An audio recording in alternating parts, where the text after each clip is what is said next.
Hello and welcome back to the most haunted house in England. Last time we opened the doors to Borley Rectory. We heard about how successive inhabitants of the house had been plagued by unearthly noises, poltergeist activity, ghostly carriages travelling up the drive, and a phantom nun stalking the gardens. So, who are you going to call? Well, we know back in 1929 it was Harry Price, the preeminent ghostbuster of his age. It is Harry who puts Borley Rectory on the supernatural map through newspaper articles and books. His first visit to the house was an unforgettable experience. Remember, he and a journalist came under attack from invisible assailants, seeing the ghost nun as well, and also apparently communicating with the former owner of the house, Harry Bull, who claimed to have been murdered by his wife, Ivy. And then to top it all off, the ghost of Harry Bull appeared to the latest inhabitants of the house,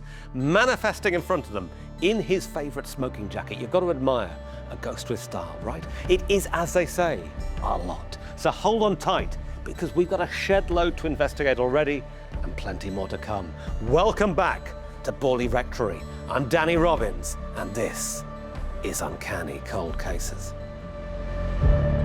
Secrets still remain. Hello, I am back with our experts, the High Priestess of Hauntings, writer and parapsychologist Evelyn Hollow, and the Sultan of Skepticism, Dr. Ciaran O'Keefe, forensic psychologist. Ciaran, we heard a lot last episode about the Bull family, how they'd built Borley Rectory. We then saw the new rector, Reverend Eric Smith, and Mabel, his wife, coming into this place. But we finished part one with new characters, the Reverend Lionel Foyster and Marianne taking over this place. They're going to be really significant characters for us this episode. They're a really interesting couple. Lionel had spent some time as a missionary in Canada, and he wanted to return to his home country with his wife, Marianne, and also adopted daughter, Adelaide. And what's interesting, there's a huge age gap between them both, even to the extent where Lionel even baptized his future wife as a baby. Oh my goodness, is that even allowed? That sounds pretty dodgy. It does sound really weird. But Marianne was an incredibly glamorous woman. She was young. She wore lipstick, which was kind of frowned upon at that time, especially married to, a vicar. But also, she would beat all of the men at tennis. She was glamorous, and yet she was really extrovert and really out there. And to an extent, I think that rubbed people up the wrong way. Well, what you're describing to me is, again, just like we said about Eric Smith and Mabel walking into this little village of Borley. These are people who feel quite different, probably, to the people who live in that area. Yes, absolutely. And also, we've got to remember that this was kind of a marriage of convenience for them both. There's a lot written about this particular couple, and what we can surmise about Lionel is that he was probably gay. So he was entering into this marriage for that particular reason. This is an era when that was sadly illegal, isn't it? Well, exactly. He would have been imprisoned for declaring that. So it was a convenient marriage for that particular reason. But also, Marianne had been abandoned by her first husband and forced to give up her baby. So she was in a position where she needed that security. And Lionel was incredibly protective of her. Okay, a lot of stuff going on then with this new couple to come into the house. We had that really amazing moment at the end of the episode, Evelyn, where Marianne saw what we think might have been Reverend Harry Bull, that figure in the plum-coloured smoking jacket. Yeah, it's a really striking moment, because previously we were talking about sort of nuns and, headless men driving carriages and things like that, and we can't work out who it is. It's always our job to be looking at everything as if it's true crime. And this is the first time where we can potentially put a name to one of the figures that are seen haunting the house, that we do believe that it is Harry Bull. They sort of can't escape the shadow of that family, really. But it begs the question, if you move into a house that has strong paranormal activity and then you pass away, do you become one of the ghosts in the house? Do you return to the house? It is a really interesting idea, isn't it? We talk about this idea of a thin place. You might have heard that term, where the veil is thin between the living and the dead. But that idea of living in a place and then it sort of somehow you can't escape it. You become a ghost, and potentially that could happen to generations of people. Well, true, but also Harry Bull specifically said that he would come back. He said that if he didn't approve of the rector that took it over, he would come back as a poltergeist and he would pelt them with mothballs. And what happened, Ciaran? And he did, apparently. Mothballs were thrown, weren't they? Mothballs were thrown, yes. I mean, whether we think it's paranormal or not, it's an incredible coincidence that he said he would do it, and apparently he did. Okay, well, let's embed ourselves back in the rectory with the Reverend Lionel and Marianne. That apparent appearance of the late Harry Bull has been pretty bloody unsettling, but then things become downright dangerous. Late one night, Lionel is in the bathroom and he hears a sudden cry. Rushing to the bedroom, he finds Marianne confused and distressed, holding her hand up to her face. There is a bloody cut under her left eye. She's been seemingly attacked by an invisible assailant. The next morning, she's got a black eye. Events quickly escalate from there. Sharp pins are left on chairs. Large objects appear on the floor, designed, it seems, to trip up any unsuspecting victim. A heavy doorknob flies at Marianne's head, missing her by inches. The activity does seem to be targeted at Marianne, who, in front of their daughter, jokingly blames it on mischievous goblins. But in reality, she is exhausted and her own health is beginning to suffer.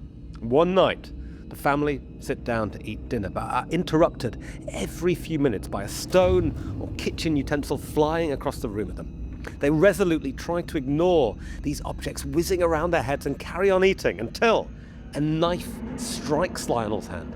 This has gone too far now. Marianne suggests a DIY exorcism, and she wants to do it in a way that may seem rather bizarre, quite frankly, to the rest of us.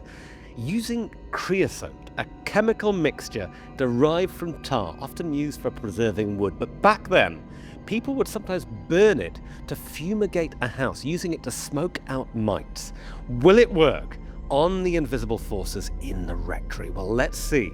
Because Lionel and Marianne pour creosote onto hot coals, filling their house with an acrid smoke that wafts through every room. Now, goblins, Lionel says. How do you like this? Wow, exorcism by creosote. Ciaran, is this a new one on you? It is new, but then again, with my research into exorcisms, I know people would just grab anything that they think will work. And also, creosote feels like an older version of a contemporary approach, which is using sage to kind of cleanse the house. You know, the idea of using creosote to kind of cleanse the house of mites and other things. It's a much less environmentally friendly exorcism. It is environmentally unfriendly, I'll give you that much. But like I said, you know, it's the sort of thing where you can imagine anybody grabbing anything that they think might work because they're just desperate to get rid of whatever's there. They're doing it, of course, because they are experiencing the same sort of phenomena that other people living in the house before have experienced. Does that make this feel like a more convincing case? I think it makes it easier for us to rule certain things out, because if it is repeated phenomena, then it has to be something that's unchanging, which means either has to be environmental, i.e. the house or the contents don't change. If it's an external factor, if we think it's someone doing it or a group of people doing it, has to be the same people. The interesting part is that there's a moment where they're all seated in the kitchen, they're all accounted for, and yet all of these objects are being thrown at them, different directions, different sizes, weights of objects. That makes it more difficult because we can't have someone who's invisible in the room. We can talk about noises happening in other rooms, we can talk about banging on doors, you know, that could potentially be an intruder, but unless that intruder is able to turn invisible, who is throwing objects in the kitchen when everyone is visually accounted It's such an important question. I think that family dinner is such a moment, isn't it? Can you even imagine sitting down if suddenly kitchen utensils were flying across at us? Who is doing that, Ciaran? As Evelyn said, there's nobody else in that room, is there? This is a very difficult moment for me, and I'll explain why. If we go back to the early history of the rectory and the Bull family, and remember I said in part 1 about there being 14 members of the family in a house at any one particular point. Here we've got 3. They're sitting at the dinner table. Immediately I'd be thinking as a skeptic, somebody's throwing these utensils. But if there's 3 of them sitting around the table, you can very clearly see if somebody's doing that. How can you explain 3 people sat around a table just like we are now, and this cutlery has come flying around? We would know instantly that it's one of us doing it. And things really do feel like they're kicking off in a big way here. You've got Marianne receiving that injury to her face, having a doorknob thrown at her. It reminds me of those moments in the first part where we had that glass pane smashing and the vase flying past the Daily Mirror journalist. Do we feel that this is a house where people are potentially in danger? I think you're in danger regardless of whether you think it's paranormal or not, because if it's an outsider doing it, then someone means you harm. They're trying to drive you off the property. If it's inside the house, it's your own partner or your own staff or people that you're friends with, in which case that's horrible and psychologically damaging. Or the other option is that it's somebody doing it to themselves. I mean, are we talking about Marianne gone-girling herself, bashing herself in the skull with something? That's psychotic. Did you say gone-girling? Gone-girling herself. There's a scene in Gone Girl where Rosamund Pike's character takes a ball-peen hammer to her own face to give herself a black eye. Spoiler alert, honestly. But I mean, that's a level of psychosis. Do you know what I mean? That's not just faking a haunting or making banging noises. To injure yourself to the point of cutting your eye and giving yourself a black eye is psychotic. I don't know what to say. I'm just thinking about gone-girling now. I thought it was like gondolas or something like that. No, Gone I Girl. feel really old and out of date now. You've never seen Gone Girl? Well, I haven't seen Gone Oh Girl. my no. God, Jesus Christ. There we go. I was too busy reading up about Borley Rectory. Ciaran, where are we at in this case right now, do you feel, in the levels of jeopardy going on? I think we're at a high jeopardy moment. I almost agree with Evelyn here that if, from a skeptical point of view, we put Marianne in place as a suspect, she doesn't have to go to that extent to be able to convince people that the haunting is continuing. There's various other things she can do without putting herself in danger. So I think there's a real jeopardy moment here because we don't know what is causing this phenomena, and yet it's harming Marianne. We've got physical after effects, and it is, genuinely concerning. Okay, thanks both. So after all that you have heard so far, last episode and right now, how are you feeling, Uncanny community? Are you Team Skeptic or Team Borley Believer? Have you been having any disturbing dreams about scary ghost nuns since we last spoke? Let me know what you think in the comments down below. Don't forget to like, hype and subscribe as well. It really helps us if you spread the word about these videos. But for now, as the creosote fumes subside, Lionel and Marianne still have to live in this house with all its strange activity. So Lionel decides to act. He walks from room to room with Marianne, sprinkling holy water and reciting prayers, when a large stone the size of a fist is suddenly hurled across the room and strikes him on the shoulder. Ow, it is a shock. It leaves him sore and shaken. Then they hear noises from the sewing room. Wouldn't you like to live in a house with a sewing room, even if it was haunted? And upon entering, they find things strewn all over the floor. Over the next few days, the violent phenomena increase in the house. Lionel decides to document their experiences, writing them down in a bid to make sense of it. And he sits down one night at his typewriter. Whilst typing, one of his walking sticks flies from one side of the room to the other. The next day, he finds that document he's been typing up torn to pieces.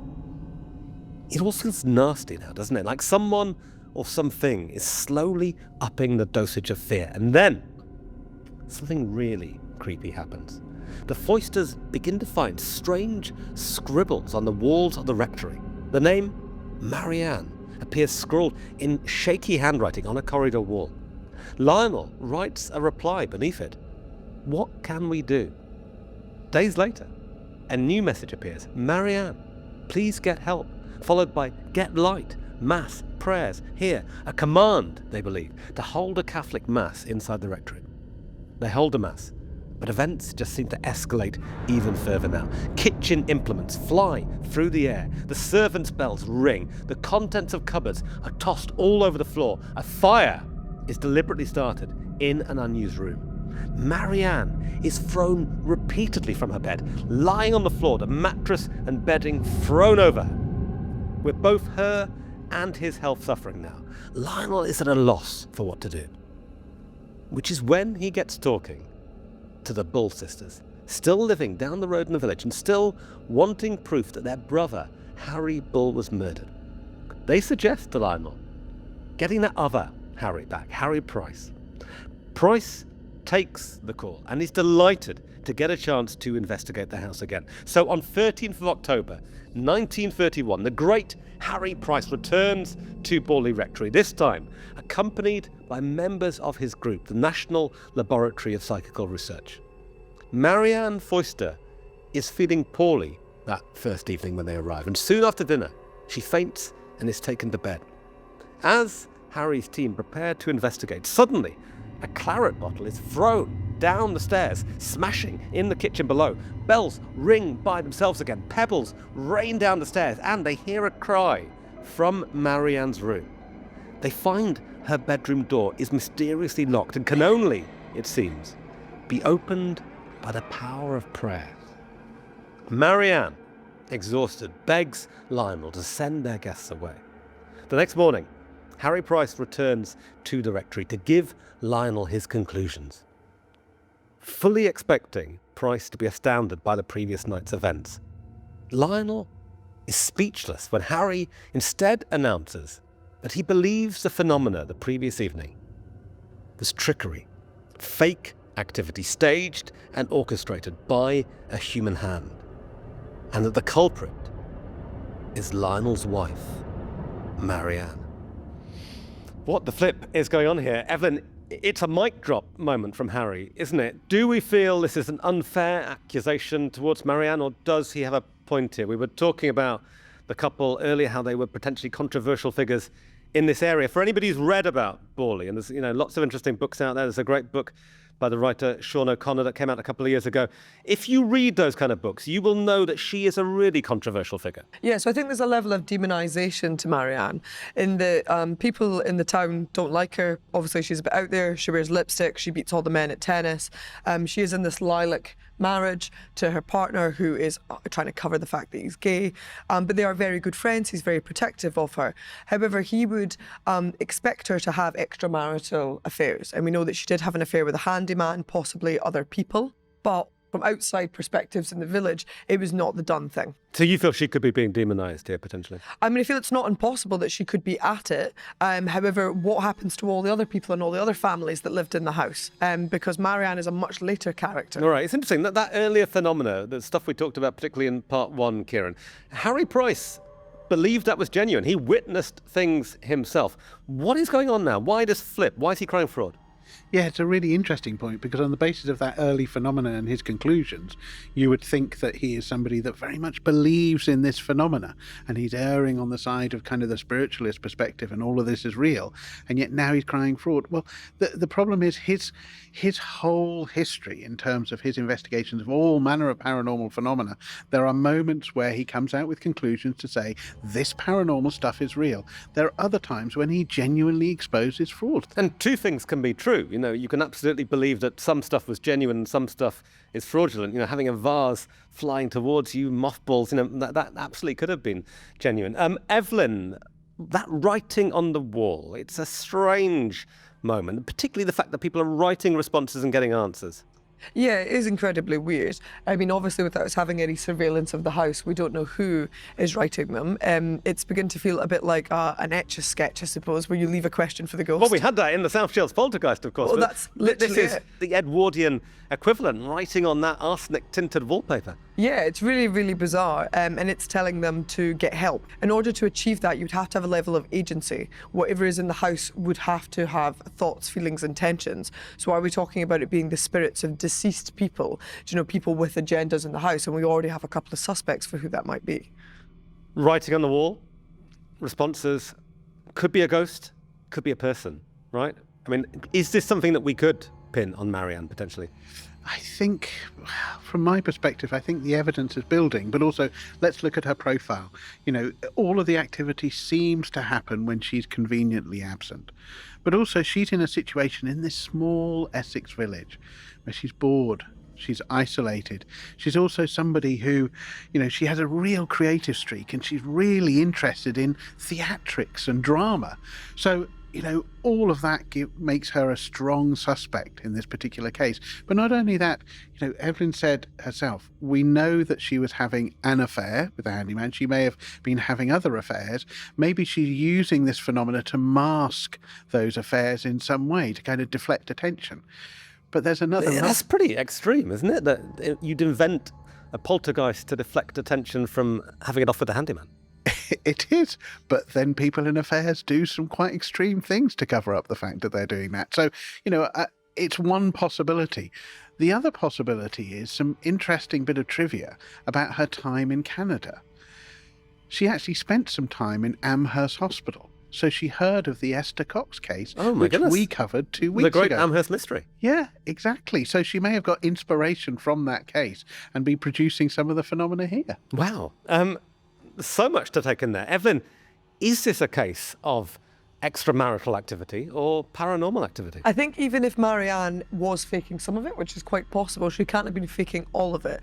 There's lots of things that occur that are just straight up impossible for her to fake. And those would include noises being heard and objects suddenly appearing or apporting when Marianne is out of town. We've also got one night where Lionel, Marianne and a family friend are in the kitchen and a bottle appears in midair in front of them, holds for a second or two and then crashes onto the floor. Another evening, Lionel and Marianne are with their servant girl in the kitchen and they're boiling a huge pot of potatoes, and the servant girl goes to check on something, comes back, the water is still boiling in this big pot, all the potatoes have vanished out of it. A potato ghost. Really, really bizarre. You've also got that the Foyster's adopted daughter, Adelaide, she said that there was a lady she didn't recognise on the doorstep, and when she was asked about it, she told them that it was a woman wearing black with something white around her face, which would fit the description of a nun. Oh my goodness. This is such a tough one to call, isn't it?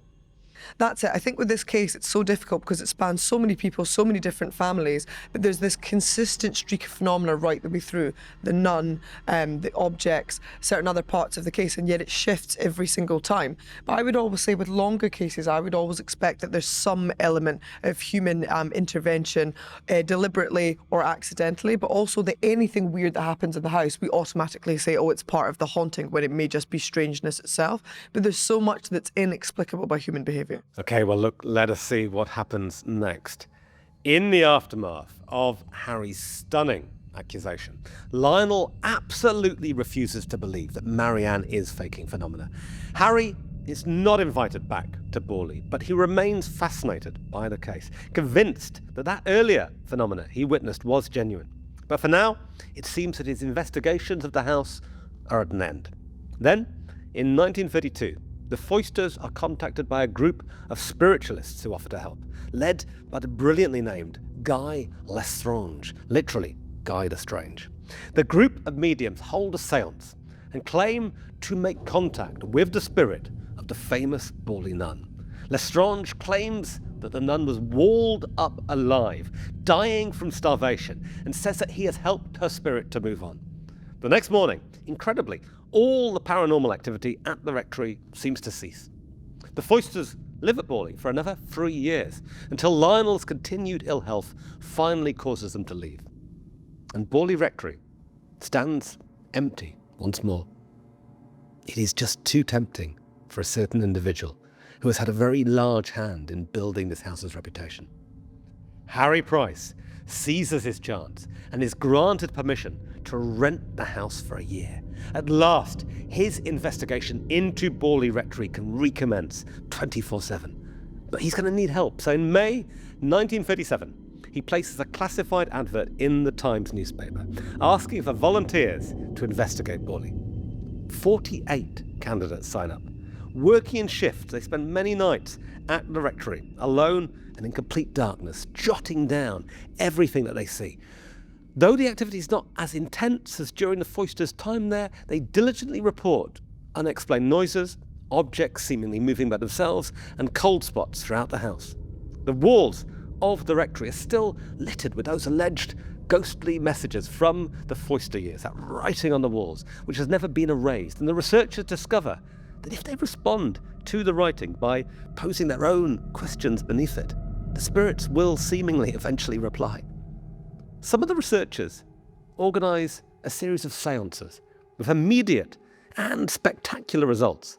They call forth the spirit of Henry Bull, the original rector, Harry Bull's father, who first built the house, remember.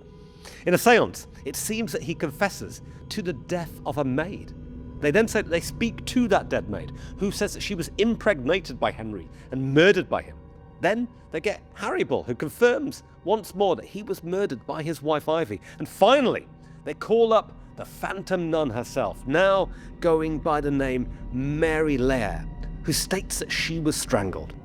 Suddenly, it is like we have paranormal Piccadilly Circus in this house, with ghosts falling over each other to make sensational claims about their deaths. But is it all a bit too convenient? Has the legend of Borley Rectory been hijacked by Harry Price's PR department? Let me throw that to you, Ciaran.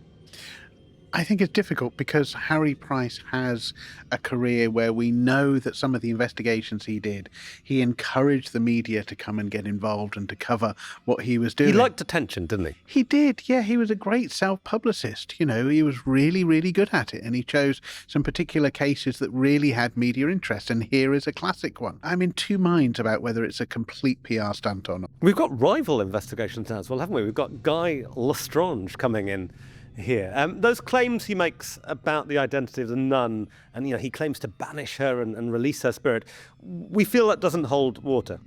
No, so I can't find any records of a body being found on the property. And we do know that there was a structure here before this one was built that burned down. We do know that obviously there was a death during the rebuilding of this, but it was a young lad who drowned whilst out swimming. But the kind of stuff he's describing about this nun being bricked up, all that kind of stuff, that was, you talked about that in part one. You said that is urban legend. Yeah, so it is, as far as we know, it's urban legend. It comes up in a couple of different stories. The big one is the 1808 epic poem Marianne, and that's exactly what happens. A nun is caught sort of in a love tryst. She comes out about it. She's punished. She's walled up inside, and of course, starves and withers to death. Also, a lot of this, the thing with them having like 40 plus investigators at the house, reminded me that this is essentially the plot of Shirley Jackson's The Haunting of Hill House. Totally. I mean, presumably she was inspired by this case when she wrote that. I would say so, because that book is, that story is 1959, so it's quite a bit later. But not just the style of the house and the things that happen, but also the ad going out to ask investigators to come to the house is the original plot of the novel. I think absolutely, definitely inspiration. And it's the kind of level of ambition on a ghost hunt we can only dream of, Ciaran. 48 people turning up, working round the clock. To what degree is this that showmanship that we talked about earlier? Or is this really him pushing forwards the boundaries of parascience? Because it's an incredible level of scrutiny. I think it's both. I think by putting the advert in the Times, there's an element of publicity there. He knows that the press will be interested in what he's asking for. So I think that's the publicity part. The other part of it is he doesn't have to say it's for a year. He could say it's for a month or 2 months. To have them resident in the house and investigating for an entire year is huge. I always tell ghost hunters, you cannot get a sense of a place by just investigating one night. The phenomena may not turn up that particular night. The longer you are at a location, the greater the chances of you capturing the phenomena. And here we've got the holy grail of ghost investigation. Put people in that location for an entire year. Sadly, most of us, we can't afford to rent a haunted house for a year to investigate it. We'd love to do that. These seances that go on with Harry's investigators, do we believe any of the claims being made here? They seem so fantastical. They are. They're really specific, which is useful because that means we can fact check them against things. They're not really vague. But I think the difficulty is that when people are hosting seances, is there are two things happening. People really are experiencing what they believe is information, whether that's, psychically as in what they're seeing in their mind, or auditorily, they believe that they're hearing things. Some people just describe it as a feeling. They feel like someone's talking to them. They feel like something's coming through. And that could just be human error. People are misinterpreting it. They're looking to stitch bits of information together. The other aspect is that people are at it. They want to solve this case. They want to say, I helped someone moved on. They want to say, I've been there, I've spoken to all the ghosts, I've done a roll call, I've said it's this, this and this, and that's the solution to the case. And this is the difficulty when you have so many people involved in a case, is that everybody wants to be right. Everyone wants to say, I solved Borley Rectory. That's the problem we're having. We have this name, Mary Lair, that comes through. Yeah, we do. And so Mary Lair doesn't appear to match to any records that I can see. However, given that it is a rectory, it's not impossible that other people of the church from different aspects of the church could have visited. We have no way of proving that a nun never set foot at Borley Rectory. That's just physically not possible. But as far as we know, one didn't live there, and one certainly did not die there. Okay, it is time to go back for one final trip to this hugely controversial house. On the 27th of March, 1938, during one of their seances, Harry's investigators receive an alarming message from an entity identifying itself as Sunex Amures. It claims that it will burn down the rectory that very night at 9 o'clock, and that in the ruins will lie the secret to the haunting. You will find bone of murdered, it says, under the ruins mean you have proof of haunting of the rectory at Borley. Fortunately, or perhaps unfortunately, the house fails to burn down that night. And a few months later, the Price investigation ends. But as Harry is compiling his findings into a book, the house hits the headlines once more. Because on February 27th, 1939, just a few months before the outbreak of World War II, Borley Rectory does mysteriously catch fire and is destroyed. Many villagers gather to watch the old house built by Henry Bull burn to the ground. Some claim to see the figure of a young woman dressed in black at an upstairs window as the flames lick around her.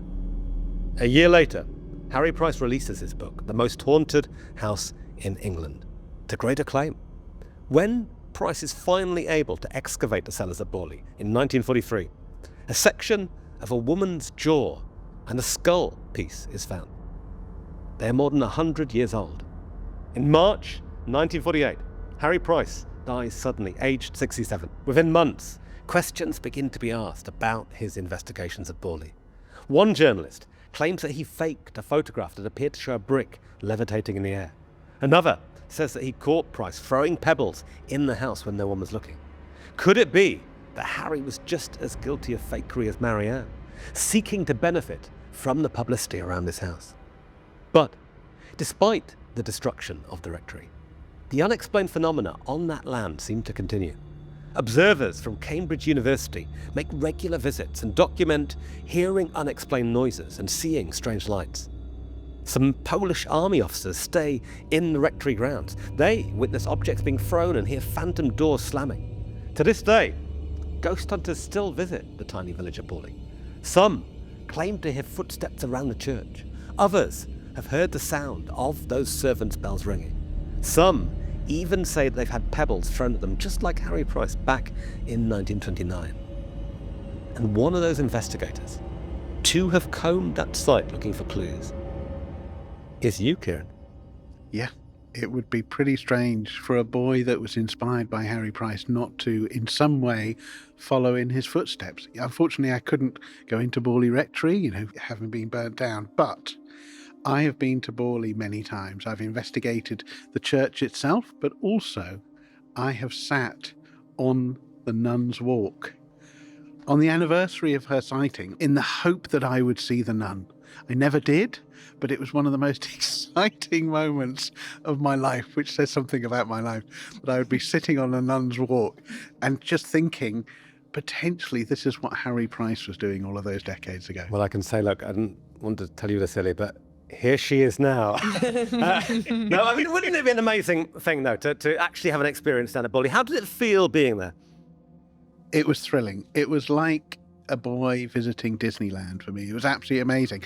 Although there was an interesting moment. The first time I visited Borley, driving along that road into the village, and you see the sign for Borley, and there was almost an intense quiet and stillness about it that I've never experienced anywhere else. Now, part of it might be because the village is quite remote. It is a tiny, tiny village. Part of it might be the psychology of I'm actually at Borley now, but the very long road that you take to go into the village, yeah, there's just that intense stillness. And then the excitement as you go there and kind of recognize some of the landmarks associated with it, and then finding out that the Nun's Walk still exists was just an amazing moment. Was it the most haunted house in England? No, but I love it anyway. Evelyn, will we ever stop being baffled by Borley? Is this case one that will run and run? Yeah, I think so. And what makes it difficult is that because it's burned down, people are sort of just chasing the stories, or they, like Ciaran says, they can go to the area, they can go to the Nun's Walk. But that means that we can't investigate it with modern techniques. We can't fill the house with cameras, we can't take environmental readings with the equipment that we do have now. I think for me, this case does have an element of fakery to it. I do think that people embellished it or were at it, either intentionally or not intentionally. The case ran for so long, it's impossible to avoid that. However, there are so many things that cannot be explained by human error or intervention. The sheer volume of witnesses alone, you had the Bull family, the Smiths, the Foysters, their staff, their visitors, friends, even people who came later, Harry Price, all of his investigators on top of it. And so I don't believe that absolutely everybody is at it. it. And I think that's what makes it such a fascinating case. Okay, there you have it. That is it for this series of Uncanny Cold Cases. Or is it? Because actually, we will be back together for a very special bonus episode 13 next week, a case update into all of our stories from the series, from Black Monks to Borley via Betty and Barney Hill, South Shield Scariness, Cock Lane, Spring Hill Jack, and so much more. We'll be trying to answer all of your questions and theories that have come in. So many brilliant ideas on these cases, trying to crack these intriguing mysteries. I can't wait. Until then, sleep well. You know the next bit, don't you? Don't have nightmares. See